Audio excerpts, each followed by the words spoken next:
The Beatles Guru, Maharishi Mahesh Yogi, The Lost Rishikesh Interviews 3, written by Geoffrey Giuliano, narrated by Geoffrey Giuliano.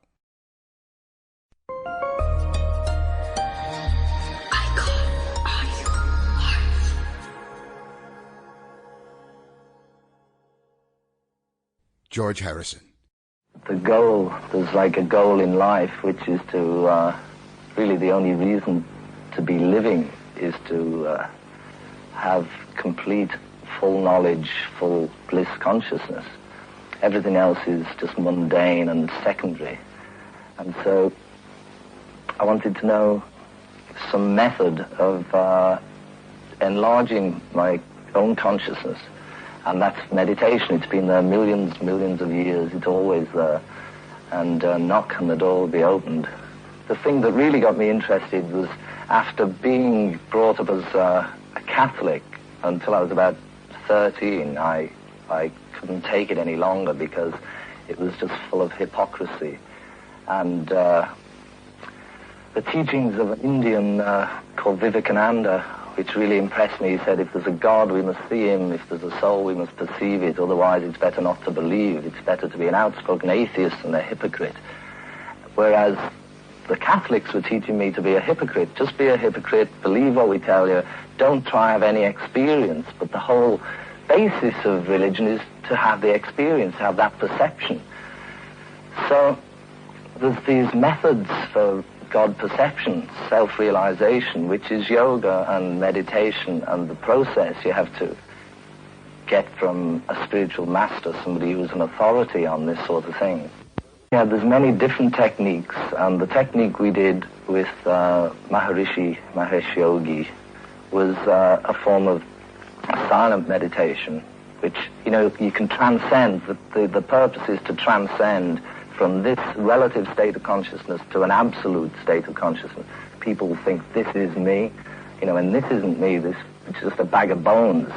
Basically, everybody is spirit, which is really what Christ was here to tell everybody about.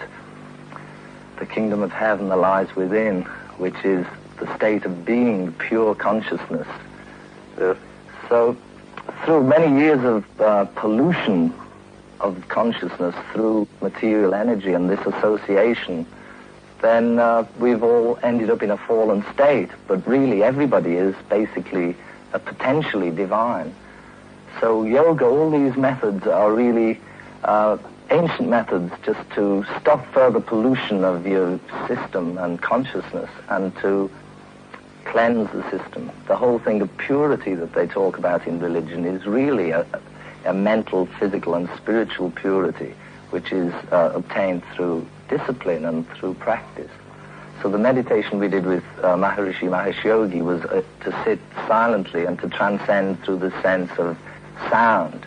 Like you can transcend with hearing or with touch or taste or vision. Like I think some Buddhists meditate by concentrating on an object, like either a garden, Japanese gardens, or on candles, looking into the flame, and they transcend that way. But this method was to transcend through sound. So you're given a mantra. The mantra brings all your body to rest. It calms everything down, and it brings sort of harmony and union just to all your senses. And this way, your thoughts become fine and fine and fine until you can arrive at a point which is transcendental, which means beyond. It's beyond the senses, beyond intellect. People always say, I'm the Beatle who changed the most, but really that's what I see life is about. The point is, unless you're God conscious, then you have to change, because it's a waste of time. Everybody is so limited and so really useless when you think about the limitations on yourself. And the whole thing is to change, try and make everything better and better. And that's what the physical world is about, is change. But the change that happens through meditation, I mean, it's a gradual sort of thing. But the more you realize, with anything, with just growing older, the more you realize it helps you in some way. With meditation, you're able to understand that there is this unity lying beneath everything. Sample complete. Ready to continue?